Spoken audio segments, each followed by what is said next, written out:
Bonjour le monde, j'espère que vous allez bien. Ici de belles éclaircies sur mon travail de verre et dente. On va justement parler du terme que j'utilise très souvent pour mes outils, qui est donc le terme de rétablissement. Lors de cette vidéo, je vais souvent citer des passages d'un texte écrit en 2001 par la docteure Patricia Deegan, une américaine qui a été diagnostiquée schizophrène. Le titre de ce texte est « Le rétablissement en tant que processus autogéré de guérison et de transformation ». La traduction a été réalisée en 2005 par Hubert Carbonel. Je vous mets le lien de ce texte en description naturellement de cette vidéo. Alors, je vous parle beaucoup de mes outils de rétablissement et les posts sur Instagram et sur Facebook continuent de circuler, mais en vérité, qu'est-ce que c'est? C'est quoi le rétablissement? La docteure Patricia Deegan en dit « Pour moi, se rétablir signifiait surmonter la honte et les affres que j'avais intériorisés. Comme beaucoup de personnes dans les premières étapes du rétablissement, mon but était de redevenir normal. » On peut en effet penser que l'on doit être ou redevenir la personne que l'on était avant l'annonce du diagnostic. C'est souvent ce dont nos proches ont envie de voir, ou du moins de revoir ceux et celles que l'on était avant. Comme le dit la docteure Deegan, le rétablissement ne survient pas comme un éclair d'orage où l'on aurait soudain miraculeusement guéri. Il faut partir du principe que ce ne sera pas comme avant, mais on peut agir pour demain, et demain, ça peut être maintenant. Patricia Deegan dit « J'ai utilisé tous les dons et ressources à ma disposition pour accomplir mon rétablissement. J'ai développé des stratégies d'autonomie. » Elle parle de mission de survie, car il ne reste plus que cela après l'annonce d'un diagnostic. Un état qui éclate bien autour de nous, mais surtout en nous. Mais la maladie n'est pas nous. Ce diagnostic est une case, mais qui a des couleurs et des formes différentes selon les personnes. Bon, il est bien beau d'avoir une identité psychique, mais qu'est-ce qu'on en fait? On se met en route pour une mission de survie, pour un lendemain où on aura suffisamment confiance en nous, car nous saurons quels outils utiliser face à la nouvelle montagne à escalader.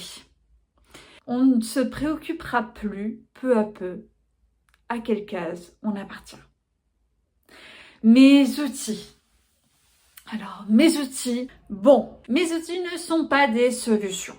Ce sont des supports, des opportunités pour dialoguer et s'apprendre davantage, se questionner, se replacer en tant qu'acteur, actrice de son parcours de soins. Je cite une dernière fois Patricia Deegan qui nous livre ces mots. « Aider les gens à apprendre à devenir maîtres d'eux-mêmes plutôt que dociles est le but du parcours de rétablissement. » De mon côté, j'ajoute que de témoigner de son vécu est une prise de parole précieuse. La communication entremêlée de respect ne fait qu'accroître la confiance et solidifier là où il y a eu rupture. Mettre les fameux mots sur ces mots.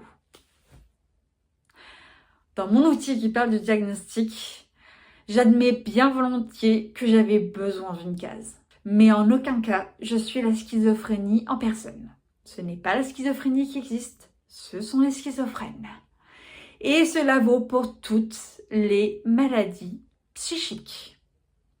C'est juste qu'avoir une case, c'est un début pour se dire qu'on fait partie d'un groupe et qu'on n'est pas tout seul dans les murs de la psychiatrie. L'important est toujours de se rappeler que l'on n'est pas condamné. Bien que certaines personnes pensent le contraire. Et les meilleures et les plus fidèles personnes de votre entourage trouveront la patience et vous donneront le soutien nécessaires pour votre ascension, pour remonter la pente et réatteindre la surface. Qu'ils ou elles n'attendent pas cependant de retrouver la personne d'avant. On change continuellement et surtout on évolue vers une version d'espoir de nous-mêmes.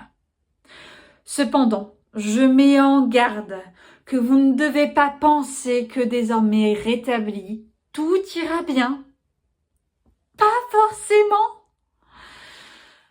Il y aura des moments durs et cela fera un peu l'effet de Sisyphe qui porte sa roche en haut de la montagne et tombe à chaque fois qu'il est enfin parvenu en haut. Sauf que vous ne descendrez jamais au même point, car vous évoluez minute par minute, jour après jour. Et demain est un jour où vous aurez toutes les clés en main pour avancer. Demain existe. Si mes mots vous ont heurté ou perturbé, je m'en excuse. Ce n'est que mon témoignage de personne rétablie qui vit pleinement sa maladie tous les jours. Je ne suis pas un livre de recettes, ni une map pour vous guider directement vers le rétablissement. Je suis juste Céleste, une père aidante qui vous donne une bonne raison de dire votre version des faits. C'est mon regard sur le rétablissement. Mais... et vous? Vous en pensez quoi? Quelle a été votre expérience face au diagnostic et le rétablissement? Vous en êtes où?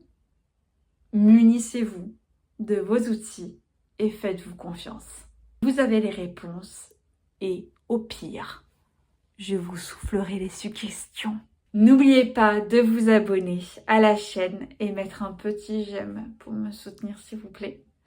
À bientôt pour un nouvel épisode sur les outils de rétablissement. C'était Céleste, votre chroniqueuse des mauvais soirs.